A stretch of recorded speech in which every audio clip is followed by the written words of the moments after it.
Copa do Brasil é do Flamengo, que bateu o Corinthians nos pênaltis no Maracanã e conquistou o tetracampeonato. Mais informações do Rio com Leonardo Macaxeiro.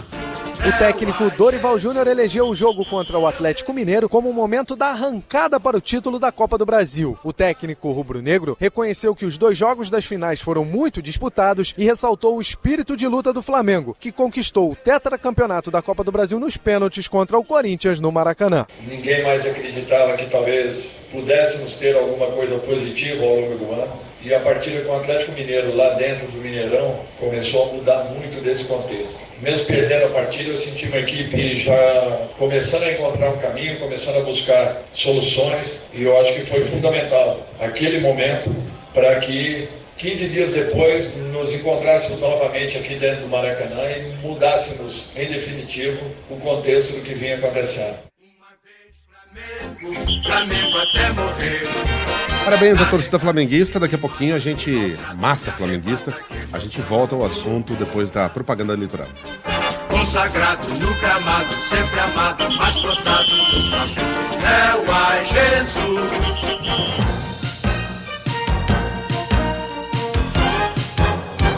Em mais um dia de campanha ao Palácio do Planalto, o ex-presidente Lula volta hoje ao Rio de Janeiro. O candidato do PT faz caminhadas em Copacabana, em São Gonçalo e em Padre Miguel.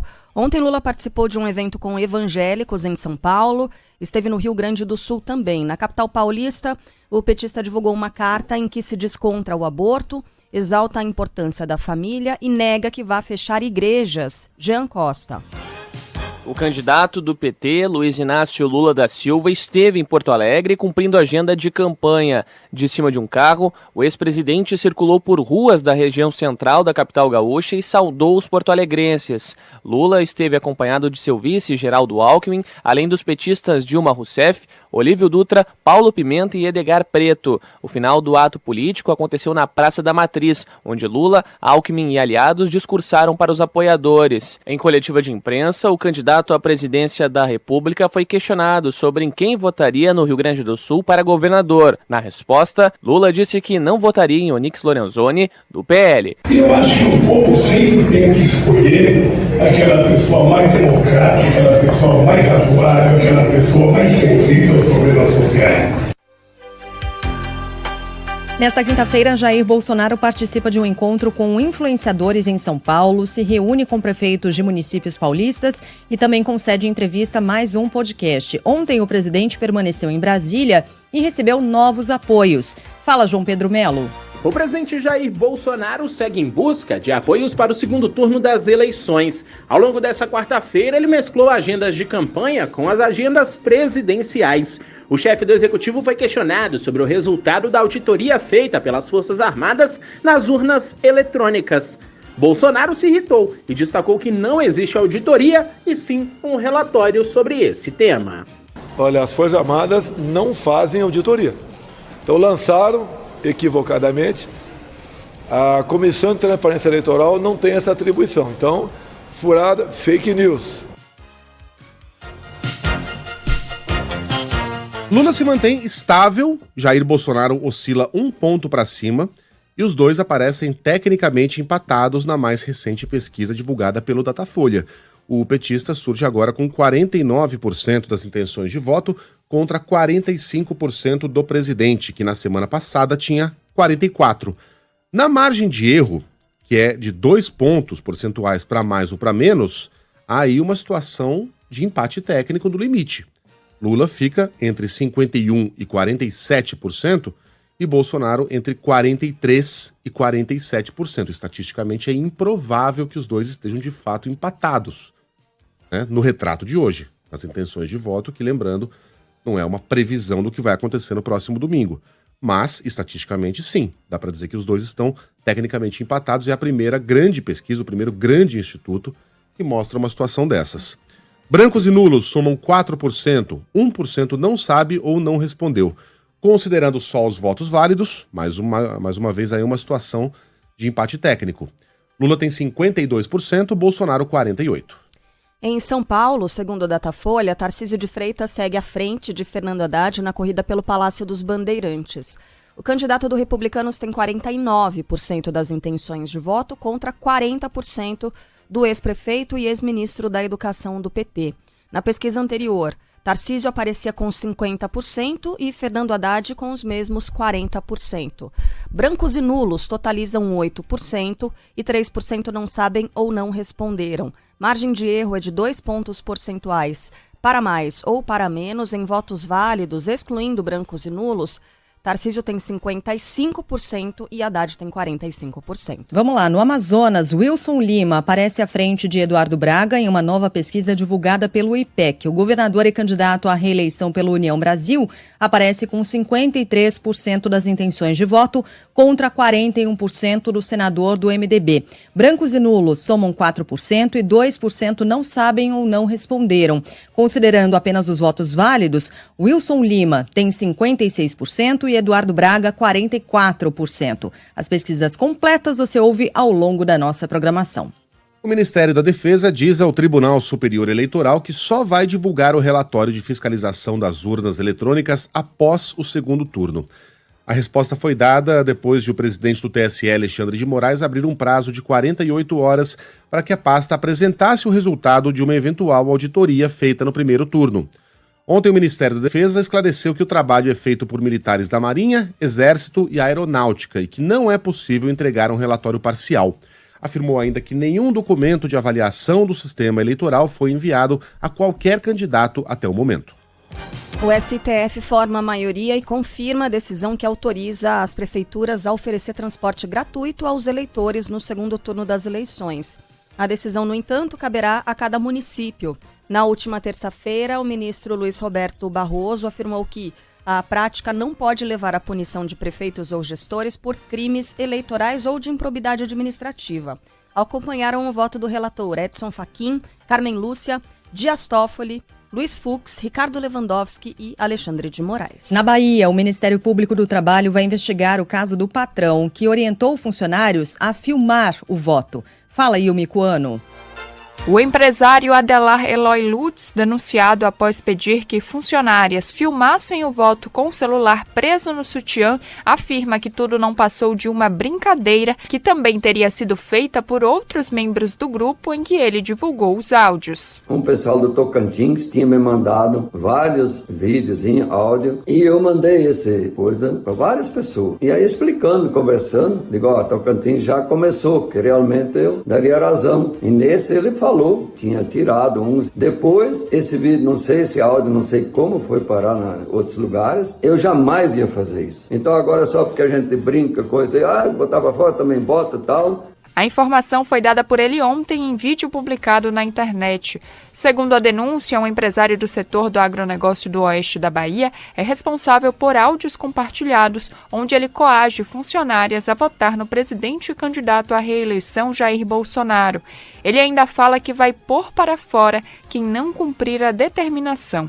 O Ministério Público do Trabalho instaurou o inquérito na segunda-feira. Até esta quarta, o MPT registrou 452 denúncias de assédio eleitoral no país nas eleições deste ano. A Anatel anuncia novas medidas para tentar conter o telemarketing abusivo. Raíssa Loren.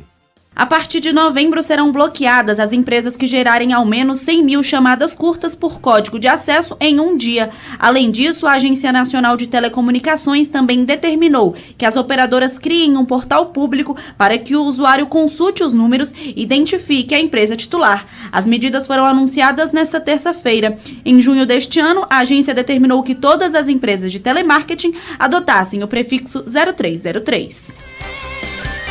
E ainda assim não adiantou, né? A gente vem de uma sequência de medidas adotadas. Gente, eu tô com um grampo aqui escapando. Desculpa. Um grampo não telefônico, pronto. É no cabelo.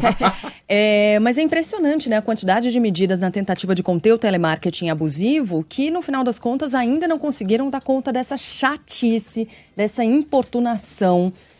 Eu consegui, e acho que muitos ouvintes também, bloquear vários números, mas aí tem aquela estratégia de as empresas conseguirem outros números com outros finais e tal, e seguindo, importunando os clientes. Daí veio essa medida do 0303, né, que é aquele número inicial em que você consegue identificar, é isso? 303? 0303, é. E aí você consegue identificar que se trata de um contato feito por uma empresa de telemarketing. Mas vem cá, nesses últimos dias eu venho recebendo várias ligações de empresas que não têm esse código na frente. E aí quando você atende, o que é? Telemarketing. Então é gente que também não está cumprindo essa decisão de se utilizar desse número para que o cliente possa ter certeza de que se trata de telemarketing, né? É um saco isso, sábado, domingo, é muito abuso, né? Talvez a mão invisível do consumidor possa dar conta, né, com um nível de conscientização que transforme o telemarketing numa ferramenta prejudicial às empresas. Eu vou dar um exemplo, eu não atendo telemarketing, primeiro que eu não atendo, mas se eventualmente atender por engano, eu recuso qualquer oferta que seja feita, mesmo que seja algo que me interessa. Caramba, minha geladeira tá quebrada, já mandei consertar 2 vezes, não tem mais jeito, vou ter que trocar essa geladeira. Bate um telefone lá em casa, estamos oferecendo geladeira, eu não compro. Eu não compro por princípio. Porque eu acho que telemarketing abusivo é um pleonasmo. Telemarketing, pela sua própria existência, já é um abuso. Obviamente, não estou dizendo da empresa de cartão de crédito me ligando, perguntando se aquela compra que tem um valor maior do que o normal foi feita por mim mesmo, ou, enfim, de uma empresa anunciando que a minha assinatura está terminando e perguntando se eu gostaria de renová-la. Aí sim. Mas no caso de oferecimento de produto, é uma invasão à sua casa, por meio da linha telefônica, uma invasão da sua privacidade, da sua vida, do seu tempo. Então, talvez a solução seja transformar o telemarketing numa ferramenta inútil, mais custosa do que eficaz, ao tratá-la como ela é. Uma invasão completamente inaceitável. Sei que essa é uma opinião pessoal, as pessoas vão dizer, mas tem muita gente que trabalha nisso. É verdade. Tem, verdade. Verdade, tem. Mas pra mim, são pessoas que estão trabalhando e a culpa não é delas. Uhum. Elas estão lá ganhando a vida, né? Levando o arroz pra casa, mas trabalhando numa ferramenta que é um abuso. É um abuso contra o consumidor e contra o indivíduo. Bom, toda vez que a gente toca nesse assunto, adivinha, né? Se não chegam mensagens de ouvintes, é claro, agradeço. Sei que não é uma opinião popular. As participações. Não, mas muita gente falando que também não aguenta mais, fica recebendo dezenas de ligações, né? Acha um saco e tal. Olha, muito ruim o tempo todo recebendo essas ligações. Escreveu aqui pra gente nosso ouvinte Renato Martins. Mas tem uma sortuda aqui, eu quero saber qual o segredo da Cris, que mandou mensagem falando: eu me sinto sortuda, porque o meu celular bloqueia automaticamente, sem nenhum aplicativo, todas essas ligações de telemarketing. Caramba, qual é a marca? Pergunta aí. Minha Nossa Senhora, conta o segredo. Cris, obrigada pela mensagem. E essa aqui? Diga, Carlinha. Não, pode ir. E essa aqui, hein? A polícia do Rio de Janeiro apura se o frentista que filmou uma mulher no banheiro de um posto compartilhou as imagens. Gustavo Sleman. A Polícia Civil pede a quebra de sigilo de dados do celular do frentista acusado de filmar uma cirurgiã dentista em um banheiro e um posto na Lagoa, na zona sul do Rio. Segundo a instituição, o objetivo é apurar se o homem publicou as imagens em redes sociais ou se repassou para outras pessoas por meio de aplicativos de conversa. Ainda de acordo com a corporação, um inquérito foi instaurado e a delegacia do Leblon, responsável pelas investigações, vai apurar se outras mulheres também foram vítimas do frentista de filmagem não autorizada. O caso ocorreu no dia 16. A reportagem da Band News FM tenta contato com a defesa do acusado. Bom, como a gente só vai ter noticiário local daqui a pouco, né, depois da propaganda política e tal, e a gente vai fazer um novo giro de manchetes, é um recado bem rapidinho para quem está em São Paulo. Teve um acidente em uma das vias principais, a Avenida 9 de Julho, no sentido bairro, um capotamento, segundo aqui o nosso ouvinte final de telefone 3416.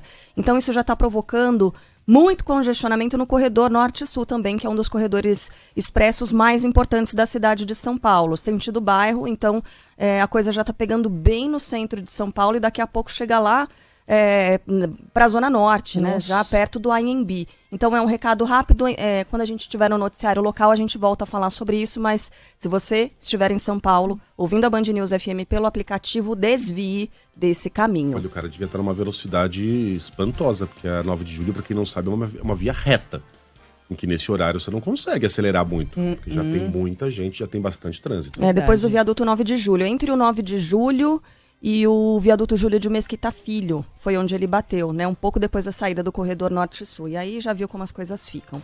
Vamos voltar a Brasília agora. Seguem para o Senado os projetos que criam uma nova lei de trânsito e um marco para os jogos eletrônicos. Fala, Márcio Rocha. O Senado deve analisar nos próximos dias 2 propostas aprovadas pela Câmara dos Deputados que tratam de novas legislações de trânsito e também de jogos eletrônicos. A Comissão de Constituição e Justiça da Casa aprovou o projeto que impede que um veículo estacionado em local proibido seja guinchado se o motorista chegar antes do guincho. Atualmente, pelo Código de Trânsito Brasileiro, se o motorista estacionar em local irregular, a autoridade de trânsito vai aplicar uma multa preferencialmente após a remoção do veículo. A mudança determina que o veículo não será guinchado caso o condutor consiga resolver a irregularidade antes do início da remoção. No entanto, a multa continua. No plenário, os parlamentares aprovaram o projeto de lei do Marco Legal dos Jogos Eletrônicos. De acordo com o relator, o deputado Darcy de Matos, a proposta vai permitir maior isonomia ao setor, já que atualmente a legislação considera os jogos eletrônicos como caça-níquel, o que faz com que a tributação seja extremamente elevada. Mais uma marca de petiscos para cachorros é retirada do mercado. Luciana Viana. Mais uma marca de petiscos tem os produtos recolhidos do mercado por contaminação da substância que pode ter provocado 100 mortes de cães em todo o país. No total, 6 empresas tiveram os produtos retirados de circulação. A mais recente marca é a Balance, que anunciou que 3 lotes do produto Bifinho, de sabores carne, vegetais, frango e frango assado, fabricados em março deste ano, devem passar por recall. Acumulada e com 3 sorteios na semana, justamente por isso, né? Porque o prêmio é alto. A Mega Sena pode pagar hoje um prêmio de 85 milhões de reais. Se o dinheiro fosse colocado na poupança, renderia cerca de 500 mil reais por mês. Veja só, apostas custam R$ 4,50. Podem ser feitas até às 7 horas da noite. Quantos apartamentos de 1 milhão dá pra comprar com essa grana? 85 milhões? 85? Peraí, tem que fazer as contas, né? Ver. Diz aí, Pablo. Você sabe quanto, não? 85. Caramba. Acho que é isso. Aí. 85 apartamentos de 1 milhão. Boa. Impressionante, gente.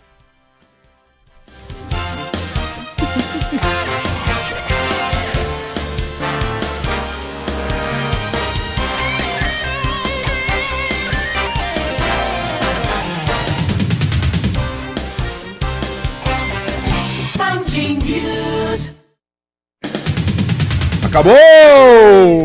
Menos um dia. Sempre foi ruim, mas agora tá pior do que nunca. O de hoje eu não vi, mas eu fico imaginando o que o nosso pobre do ouvinte que optou por acompanhar a propaganda política deve ter aguentado nesses últimos 20 minutos. Sabe como é que a gente sabe que tá vendo a propaganda do fulano? É porque ela tá falando do cicrano. Impressionante isso, né? A propaganda não fala mais do próprio candidato. Proposta. Não tem nada. Tem nada. Antigamente, pelo menos, a gente via uma mentirada. Mas era uma mentirada na forma de proposta. Vou construir 500 mil hospitais. Vou obrigar o salário mínimo vai ser de 45 mil reais por mês. Mas pelo menos era o cara falando dele. Agora não. Agora 10 minutos de o meu adversário é um assassino, esquartejador, já matou 5, dá tiro pro alto, maltrata as pessoas, chuta cachorro. O meu adversário é não sei o que lá, canibal, pedófilo. Meu Deus do céu. Cara que chega no Brasil e não conhece nenhuma dessas figuras aí, fica imaginando que a disputa entre governadores é entre o Jason e o Fred Krueger, e a de presidente é Pol Pot e Stroessner. Pelo amor de Deus, que baixaria, que horror. Ainda bem que tá acabando. Carla Bigato na área, fala Carlinha. E aí, gente? Tudo bem? Temos torcedores a parabenizar nessa manhã. Temos, mas né, antes, Sheila? Mas antes vamos afagar aqui os torcedores do outro lado, né, Sheila? Bom dia. Bom dia, gente. Fica assim, não. Parabéns. Pronto, a parte A chata nação já rubro-negra. Olha a cara de amargor que a Sheila Magalhães está dando esse parabéns para o adversário. Ó. Fui dormir tarde e eu tava, assim, muito otimista ontem. Por que será, né? Eu tava muito otimista, na verdade, no final das contas. Acho que esse foi meu grande erro, né? O excesso de otimismo. Tava bem confiante. E aí, tudo bem, o Corinthians começou perdendo, né? 1-0, o Flamengo saiu na frente, mas aí depois empatou. E no segundo tempo, o Corinthians foi bem em campo. Teve possibilidade de marcar. E aí, depois nos pênaltis, teve a defesa do Cássio, mas aí depois deu nisso, Mas gente. falando seríssimo, antes da homenagem, Sheila, você tem que estar orgulhosa, seu time foi muito guerreiro. Eu tô falando seríssimo, Ai, Flamengo. legal. Eu tô falando muito sério. O Corinthians pegou um dos melhores times do mundo, com o Maracanã lotado, não é pra qualquer um. Vai ter os pênaltis. Aí pênaltis pode dar qualquer coisa. O Corinthians não levantou a taça, mas saiu com a cabeça muito erguida. Mas, gente, era só o Muito Fagner sério. converter. Era simples assim. Não era só converter, porque aí continuaria. Não, porque o Cássio já tinha defendido. Ah, sim, naquele Só pênalti. converter, seguir o rumo. E pronto. Gente, já foi, já Já passou. foi. Parabéns, Parabéns. aos flamenguistas. Vamos exaltar. Caramba, 4 títulos da Copa do Brasil. Impressionante esse Flamengo, hein, gente? Essa homenagem Que tá prontinha. Pode ser hoje. O time do Flamengo e do Corinthians trocam de lado do gramado. E detalhe, os dois times se cruzaram no círculo central e ninguém falou com ninguém. Vai começar a grande final da Copa do Brasil. Apita o árbitro, começou. Vale título na Band News FM. Trabalha contra o Gil, vai tentar a finta, não tem espaço, ele corre, pedala em cima da marcação, toca a bola por dentro, do bico da área pra Felipe, pra Rasca, pra Gabigol, a Pedro, saiu Cássio, caçapa!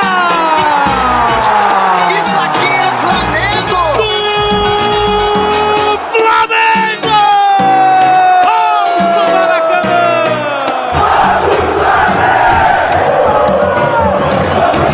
Hoje sei que vou vencer, pra ver a nação gritar, uma vez Flamengo, Flamengo até morrer. Lá vem Flamengo, cruzamento na área pro Pedro, quase a bola passa lambendo o poste direito do Cássio.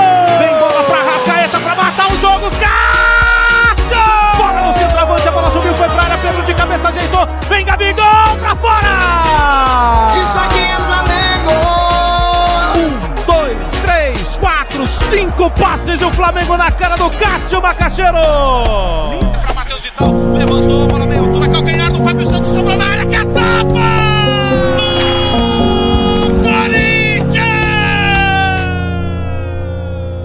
A bola, o árbitro do jogo termina o tempo normal no Maracanã para disputa de penalidades máximas. No meio do gol, goleiro Santos, Matheus Vital respira fundo. Aí vem ele, partiu, bateu pra fora! Atenção Brasil, amigos da Band News FM, é o último pênalti da cobrança que pode valer a taça da Copa do Brasil. Rodinei contra Cássio, partiu Rodinei, bateu, caçapa! Gol!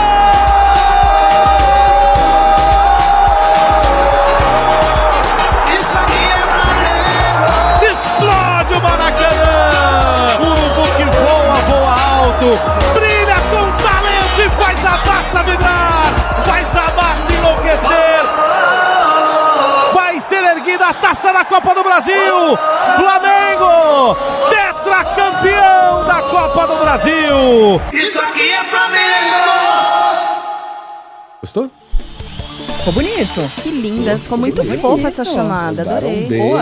Parabéns, Rapaziada, hein? varou a madrugada aí preparando essa chamada bacana. É nada, tava pronta já. Parabéns, né? Claro. Mas como é que tava pronta sem os Que áudios dúvida. do jogo? Que dúvida. Não, era só encaixar. Ah, é? Aham. A ideia tava ali, né? Era só Tava, fazer tudo. É. A ideia era só mas fazer tudo. tudo bem. Isso não tira os méritos, ficou legal pra caramba. Tô brincando, gente. Parabéns ao Ivan Brandão, parabéns a... O Ivan tá chato hoje, gente. Tá? Hoje. Ana Paula Rodrigues. Tá chata. A nossa colega da todos os RD. flamenguistas da nossa redação no Rio de Janeiro. Isso. A todos os flamenguistas das nossas redações pelo Brasil. Gente, a todos os encontrei- flamenguistas ouvintes da Band News FM. Isso. A todos os flamenguistas que eventualmente, sabe-se Deus por quê, não sejam ouvintes da Band News FM. Parabéns Isso. a todos vocês, parabéns ao Mengo. Esse time vai dar muita alegria pro torcedor ainda, viu? Já dá, né? Já dá demais. Não vai parar, não. A Lívia Nepomuceno é super torcedora também, apesar de uma comentarista que se coloca como isenta no ar e tal, mas estava me enchendo, me apurrinhando tanto agora pela manhã. 6 da manhã, alguém apurrinhando assim, né? Aí subo aqui e encontro, dou de cara com o Ivan Brandão. Tem coisa melhor, não? Né? Ivan Brandão lá ostentando a jaqueta dele do Flamengo e tal, e falando, bom dia, Sheila. Eu falei, tá, Ivan... Mas é isso, cara. Eu não acredito nesse negócio de o vice é o primeiro dos últimos, não. O vice é vice. É o segundo melhor. Pronto. Isso aí eu me lembro da final do Mundial, quando a minha filha mais velha, que virou palmeirense, fazer o quê, né? Tava lá torcendo pro Palmeiras, com a camisa do Palmeiras, belezinha. E eu torcendo pro Chelsea, óbvio. Há limites, né? Mas quando terminou o jogo, ela começou a chorar. Eu parei de comemorar. Falei, não, vem cá, meu amor. Expliquei pra ela o quanto era importante o time dela ter chegado numa final dessas. O segundo melhor time do mundo. Pegou um timaço. Do outro lado tinha um monte de craques. Você tem que estar orgulhosa. E é isso. Vale pro corintiano também. Pô, eu queria eu estar lá. Queria eu estar sofrendo até o último minuto, ter ficado chateado porque a última bola não entrou.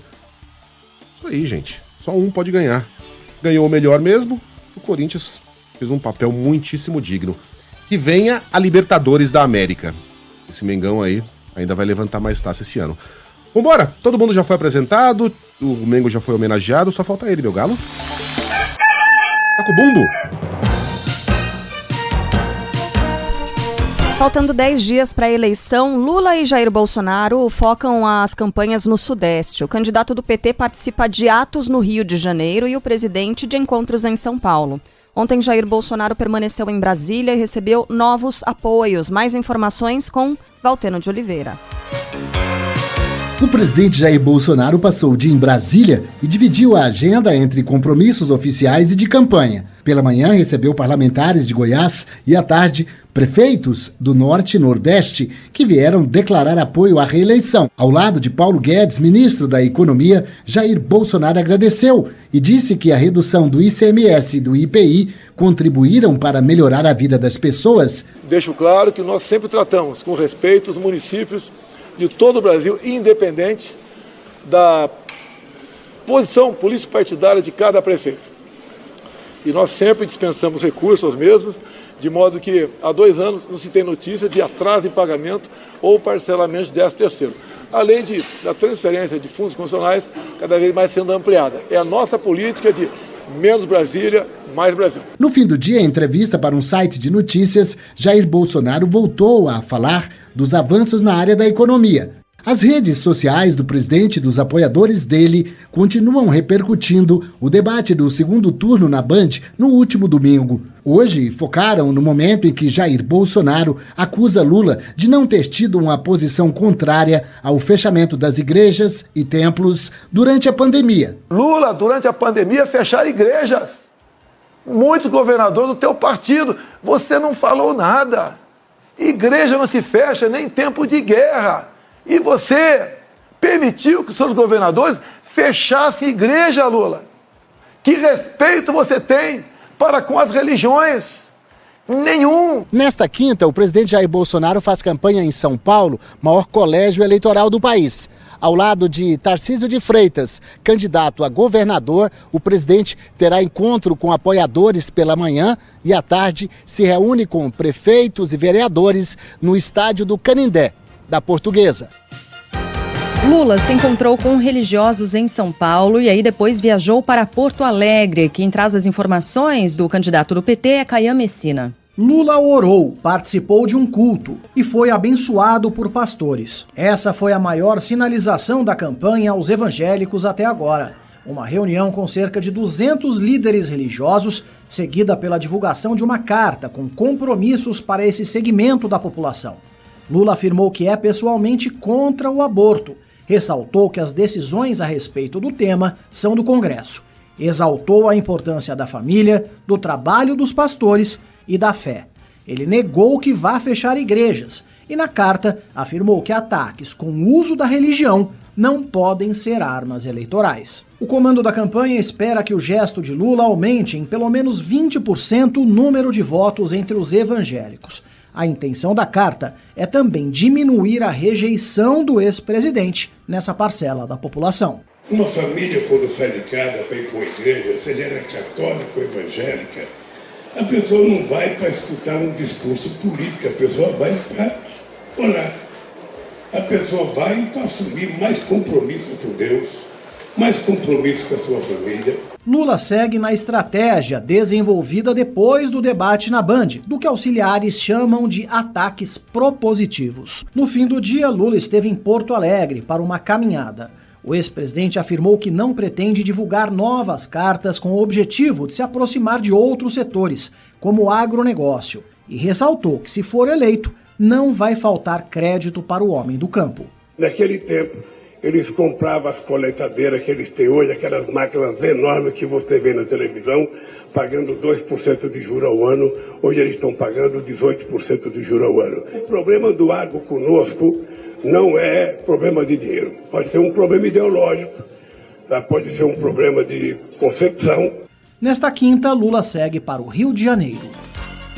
Os dois candidatos aparecem tecnicamente empatados pela primeira vez na pesquisa Datafolha. O petista surge com 49% das intenções de voto contra 45% do presidente e candidato à reeleição, uma diferença de 4 pontos. Como a margem de erro é de 2 pontos para cima ou para baixo, os dois aparecem tecnicamente empatados. Na semana passada e na pesquisa anterior, os resultados foram parecidos. Lula tinha 49 e Bolsonaro 44. Dessa vez o presidente oscilou 1 ponto para cima. Brancos e nulos totalizam 4%. E só 1% diz que ainda não sabe ou não respondeu. Em votos válidos, excluindo brancos e nulos, Lula tem 52 e Bolsonaro 48. Entre os eleitores, 94% afirmam estar totalmente decididos sobre o voto no próximo dia 30, ou seja, 6% ainda podem mudar de opinião.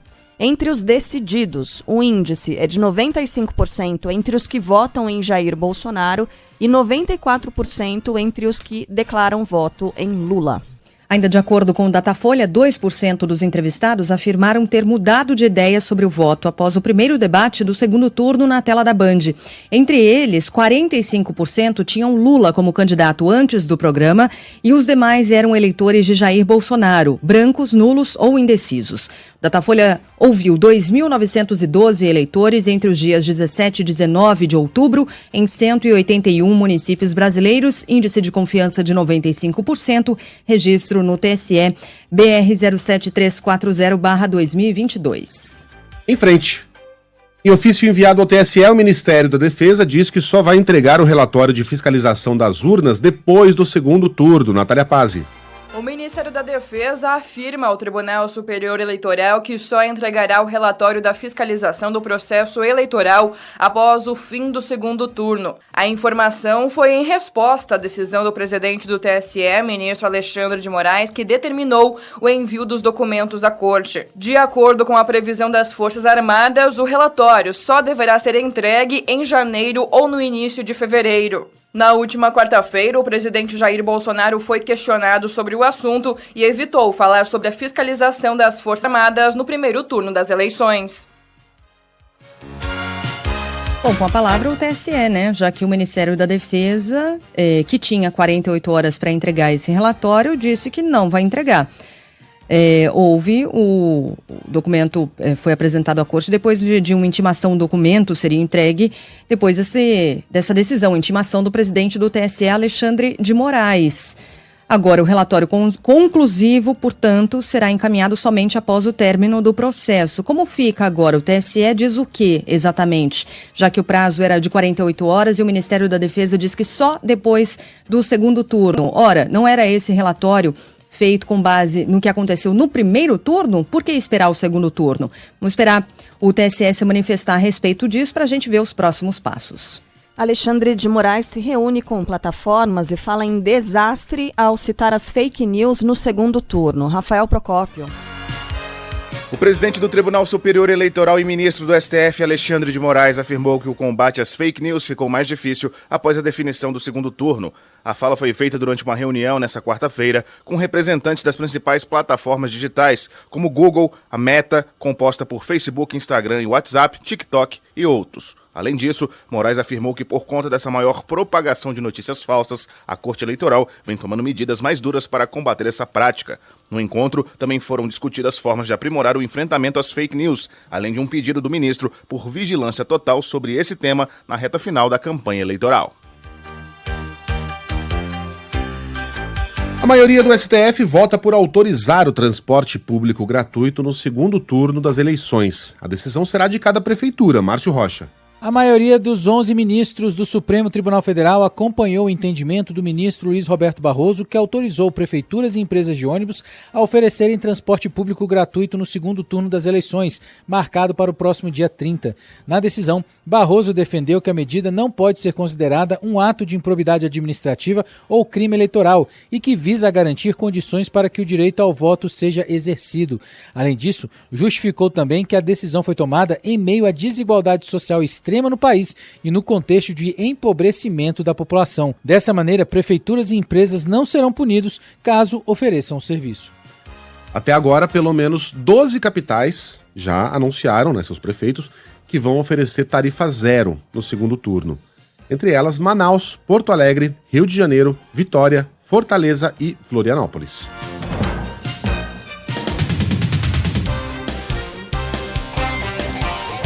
A atualização daquela história, que a gente estava de olho. A faxineira agredida enquanto lavava a calçada em Belo Horizonte fecha um acordo com o agressor, o Capitão Planeta, aquele fortinho, lembra? Todo defensor do meio ambiente, tá gastando água, pega e empurra uma mulher, uma senhora que tá trabalhando. Eles fecharam um acordo. E o Jader Xavier tem mais informações. Fala, Jader. O empresário Rafael Birro e a faxineira Lenirge Alves, agredida pelo homem, entram em um acordo. Rafael pagará R$45 mil como indenização à vítima. O pagamento será feito em 10 parcelas. Lenirge renunciou a todos os outros direitos civis e criminais. Havia a possibilidade de que os dois assinassem um termo de confidencialidade, o que foi descartado. Rafael atacou a profissional de faxina no dia 16 de setembro, enquanto ela lavava uma calçada do prédio onde trabalhava. Quem tem bons advogados tem tudo, hein? Tem tudo. Impressionante, gente. Então, sobre essa decisão é difícil, né? Tem vários pontos de vista. Primeiro, a justiça foi rápida. Foi rápido. Não sei se dá pra dizer que o resultado foi satisfatório, mas que foi rápido, foi. É porque o processo não correu todo, né? Imagino que eles tenham feito um acordo. Mas enfim, isso além serve também para você. Processo de agressão. Isso aí serve também para você desafogar a justiça. Então, foi rápido. Houve uma resolução rápida. R$45 mil faz muita diferença na vida dessa faxineira, muita. Não sei se paga a humilhação. Não paga, né? Não paga. Certamente não paga. Aí tem que perguntar pra ela, mas até pública, né? Com o rosto dela aparecendo na TV, olho roxo. O que eu sei é que pra ele não faz diferença nenhuma. Nenhuma. Talvez ele vá apertar o cinto durante um mês, 2 meses, e nada vai acontecer. Então, nesse sentido da justiça atuando também como um órgão punitivo, não. Né? Não, a gente tem a sensação de que ficou de graça pro boyzão. Pra faxineira, aí, enfim, ela topou o acordo, então parte-se do princípio de que, de que ela quer tocar a vida dela em frente. Mas, enfim, pelo menos não ficou de graça. Né? Houve uma consequência para os atos desse Capitão Planeta, adorei. Capitão Planeta. O defensor da natureza que agride quem lava a calçada. Né? Que não é nem a calçada dela. Ela tá lá trabalhando para um condomínio. Babaca. Covardão. A polícia do Rio Grande do Sul ouve as primeiras testemunhas do caso de racismo contra o cantor Seu Jorge. Fala, Jean Costa.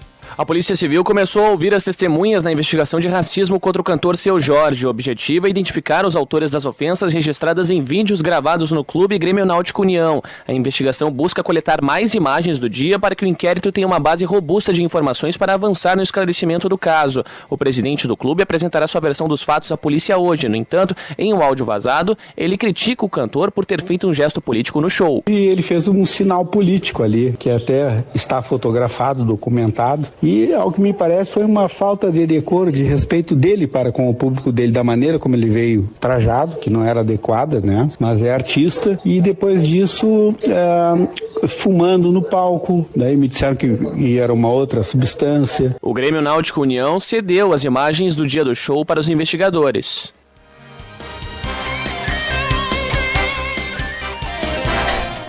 Artista, ele tá fumando um cigarrinho de artista. Meu Deus. Eu ouvi certo, o cara trouxe isso como argumento pra racismo. Pra justificar o que aconteceu? No ato racista, sim. Tava fumando, não era cigarro. Não tava vestido adequadamente. Artista, né? O cara só faltou falar. Só faltou ele mesmo imitar o macaco ali, né? Quer dizer que isso é justificativa agora pra um ato racista? Eu já vi gente dizendo que ele recebeu o que mereceu porque em vez de entregar só o que o público pagou para ouvir música, ele foi lá e fez um discurso político. Ele foi lá e falou sobre não sei o que lá, sobre racismo, sobre fez o L do Lula, então mereceu ser chamado de... Como se tivesse uma coisa a ver com a outra. Pô, o cara que tá no palco pode ser vaiado, pode. Pode, se ele não entregar aquilo que você acha que merece como espectador. Exo Rose, por exemplo. Vai embora. No limite, pede o dinheiro de volta na bilheteria, entra com processo, sei lá. Qualquer coisa menos chamar de macaco, imitar macaco, chamar de preto, não sei das quantas. É impressionante que haja pessoas que estejam tentando relativizar essa agressão. E outra, o cara faz o discurso que ele quiser no palco. Ah, mas eu paguei pra ouvir música. Tá, mas quantos artistas compra vão lá? CD. Quantos artistas? Compra o CD, cara. Ou não vai num show. Quantos artistas vão lá e não contam episódios da vida? Ah, quando eu era criança. E se eu começar a falar, eu não paguei pra ouvir isso, não? Um show ao vivo não é só música. Tem toda a performance, tem tudo que o artista quiser colocar no palco. Tudo é a arte dele. O seu Jorge, ouvir só música, baixa um stream. O seu Jorge vota num candidato lá que se manifestar no palco. O Gustavo Lima faz a mesma coisa. E aí? Isso vai começar a justificar agressões? Cigarrinho do capeta, trajado não adequado. O que é um trajado não adequadamente? Quer dizer que ele não foi de terno? O nosso ouvinte Sérgio tá dizendo. Que loucura. Cigarrinho de artista é ótimo, né? Bom, em São Paulo, a defesa do humorista e músico Ed Júnior vai processar a vizinha flagrada em atos racistas. O artista esteve ontem na Delegacia Geral de Polícia, registrou a ocorrência. A mulher foi identificada como Elizabeth Morrone. Mais informações com o Thiago Muniz. O artista divulgou nas redes sociais um vídeo em que a mulher o chama de macaco, imundo e bandido, além de se recusar a subir no mesmo elevador.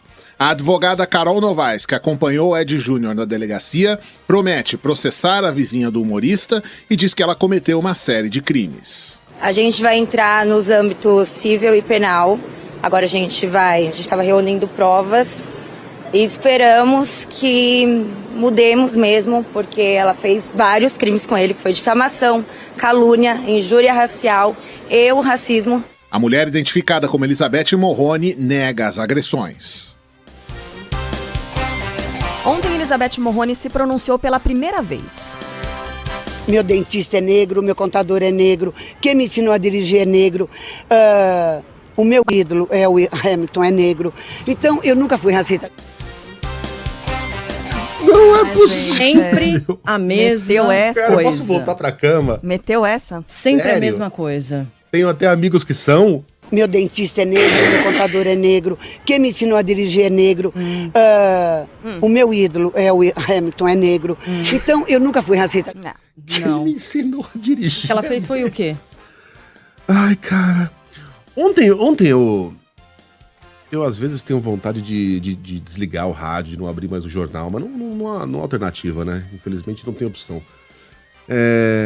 Eu tava ouvindo um cara falar assim, mas isso, só voltando ao outro assunto, mas isso se encaixa nessa justificativa dessa senhora aí que acha que, como o ídolo dela é negro, ela não é racista automaticamente. O cara dizia assim, mas peraí, vocês não acham estranho que uma pessoa racista vá ao show do Seu Jorge? Como se tivesse usado A lacrada do século. Caramba, nossa, é mesmo. Como é que eu não tinha pensado nisso? Se o cara é racista, como é que ele vai estar no show do Seu Jorge? Como se racismo fosse a total aversão à pessoa negra. Não, eu não consigo nem chegar perto de pessoas negras. Se uma aparece, eu saio correndo. Se entra uma no mesmo recinto, eu saio. Sim, isso é um racismo extremo. Extremo, quase caricatural. Como o dessa senhora aí. Mas o racismo não é só isso.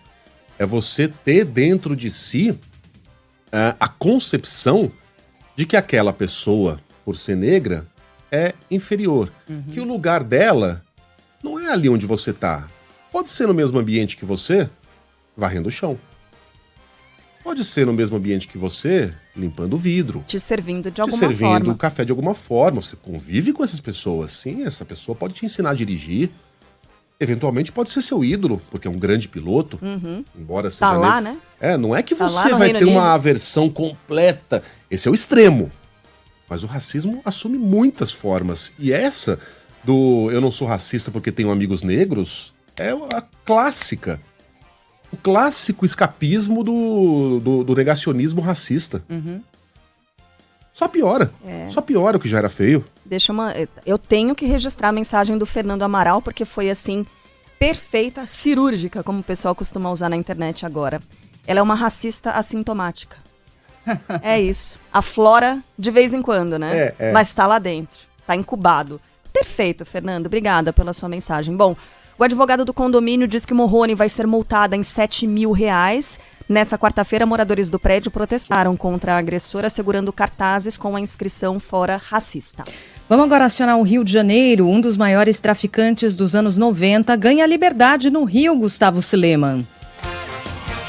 Apontado pelas forças de segurança como um dos principais traficantes do Rio durante a década de 90, Celso Luiz Rodrigues, o Celcinho da Vila Vintém, afirma que não vai mais se envolver com o crime. A fala ocorreu após a saída dele do presídio Lemos de Brito, no complexo de Jericinó, na zona oeste do Rio. Celcinho deixou a cadeia nesta quarta-feira, após decisão do juiz Marcelo Rubioli, da Vara de Execuções Penais. Acompanhado do advogado Max Marques, Celso disse estar aliviado e que agora pretende cuidar de problemas de saúde e passar mais tempo ao lado da família. Com a minha perna ruim, ficar tranquilo eu vou, me envolver com nada eu não vou, já me envolvo há muitos anos, muitos anos, então tentar viver uma nova vida.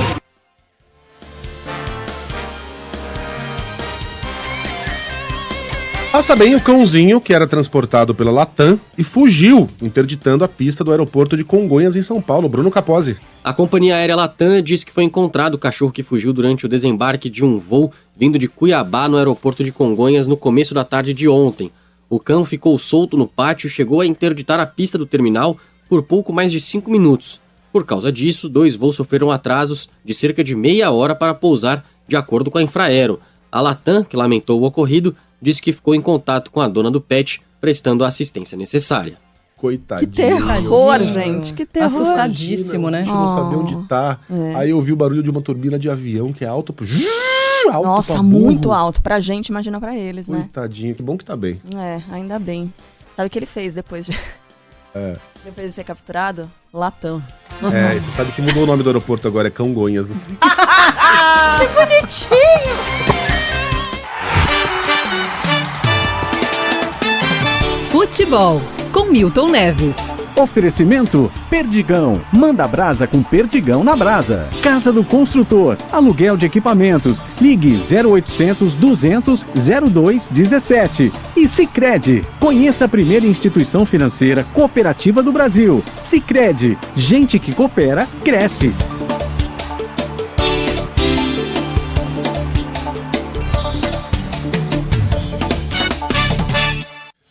Fala, Milton, bom dia. Ô, Megali, Oi. Bom dia. Eu vou contar papo, sim, eu sou papudo. Eu não falei ontem que o título era do Flamengo? Falou. A Carla Bigato e a Sheila Magalhães são testemunhas, como milhões de ouvintes da Band News FM para tudo. Palpite arriscado, hein, Milton? Mas também era a conclusão emergente do óbvio. Corinthians perdeu o título ao só empatar em casa, mas também prejudicado por um pênalti que aconteceu não marcado para o time do Corinthians contra o Flamengo. E ontem, a coisa esteve do lado do Corinthians, gente. Na decisão por pênaltis, meu Deus do céu. O glorioso Cássio pegou a primeira bola e parou a sorte do Corinthians ali no Fagner. O Fagner bateu igual o nariz dele, né? Ali realmente o Corinthians acabou sucumbindo, porque psicologicamente estava muito para cima o time do Corinthians, e enquanto que o Flamengo estava bem down. Enfim, meus amigos, foi uma decisão maravilhosa no Maracanã. Não tivemos briga no campo, futebol ordeiro, um bom árbitro que vai até para a Copa do Mundo. O Cássio de novo pegou pênalti. O time do Flamengo ficou muito apreensivo, não estava jogando bem, mas o Corinthians agora tem que levantar a cabeça porque não deu vexame. Normalmente em decisão a coisa pende para um lado só e ninguém segura. No entanto, ontem não. Cabeça a cabeça, com vantagem para o time do Corinthians. Mas o Roger Guedes foi perder aquele gol no primeiro tempo, fez uma falta danada. Mas enfim, deu Flamengo, estava na cara. Eu lamentavelmente acertei que o Corinthians ia perder o campeonato, estava mais na cara do que nariz, né? E então aconteceu, Flamengo campeão. E o Flamengo agora vai ser campeão da Libertadores da América contra o Atlético Paranaense, não precisa nem jogar no Equador. Vocês vão ver só. Um grande abraço para vocês nesta manhã e eu volto amanhã, se Deus quiser.